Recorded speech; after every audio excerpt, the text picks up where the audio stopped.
Hello guys, I'm Mina and welcome to another episode with me. So listen and enjoy.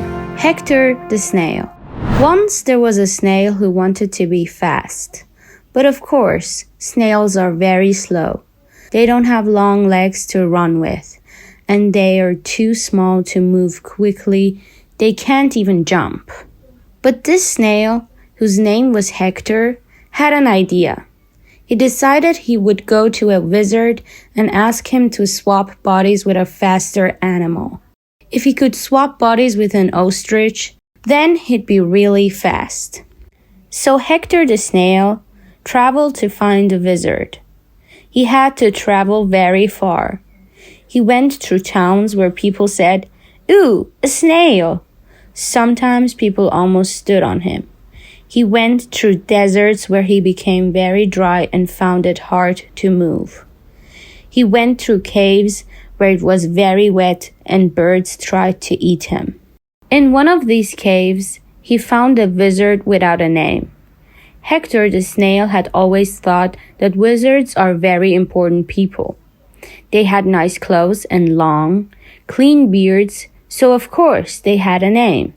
But this wizard was very short, had no clothes, and when Hector asked what his name was, he said, "I don't need a name." "Are you really a wizard?" said Hector. "Of course. Are you really a snail? I'm not like the wizard you find in books. Bah, who wants to be like them? Then everyone comes to you and asks you to solve all their problems." "Oh," said Hector. He wanted the wizard to solve his problem. "Oh, go on. Tell me what it is," said the wizard. "I like snails more than people, so I might solve your problem, if I feel like it." So Hector explained his problem. "Huh," said wizard. "Well, that's new, but there's just one small problem. I can't only swap you with another animal if that animal wants to swap bodies." "Really?" "Yes, I'm a good wizard, see?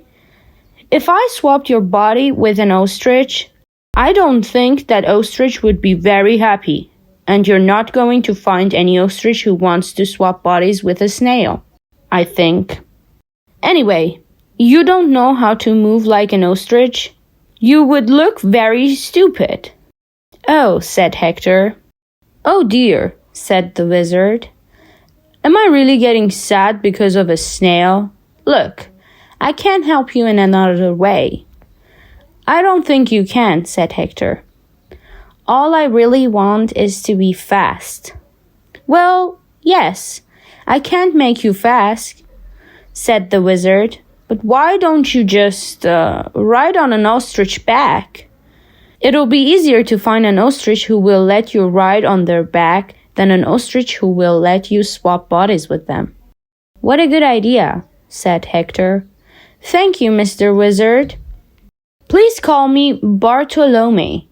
I do have a name, actually. I just don't like telling most people." So Hector went to find a friendly ostrich so that he could ride on his back. But the ostriches lived in hot places, and they had never seen a snail before. They thought he was a horrible thing, and when he asked if he could ride on their back, they tried to eat him.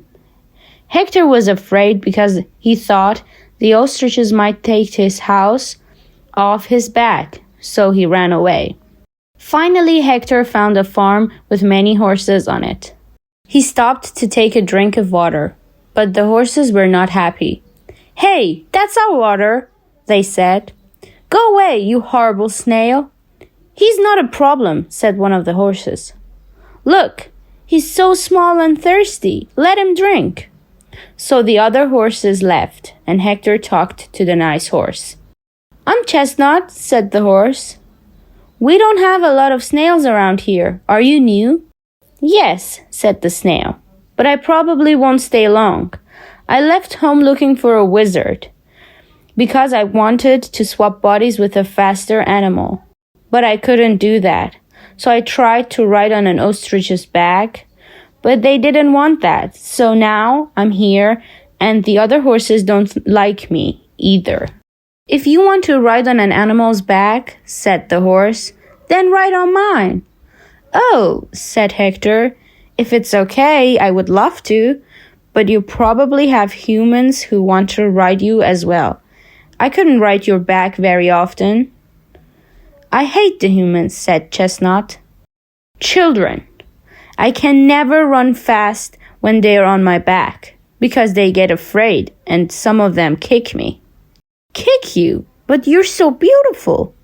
"I know," said Chestnut. "I'll tell you what, if you can find a way to free me, then you can ride on my back for the rest of your life." So Chestnut and Hector thought, and Hector had an idea. In the night, Hector ran all over Chestnut's body. Actually, it took him a very long time. Chestnut laughed because it felt very strange to have the snail move all over his body. In the morning, the horse looked different. He had snail trails all over him. When the humans saw him, they were very surprised. "Oh no, is he sick?" asked one of the girls. Chestnut coughed and lay down on the ground. "We'll have to take him to the doctor," said a human man. So they took Chestnut out, and when the humans weren't looking, he ran.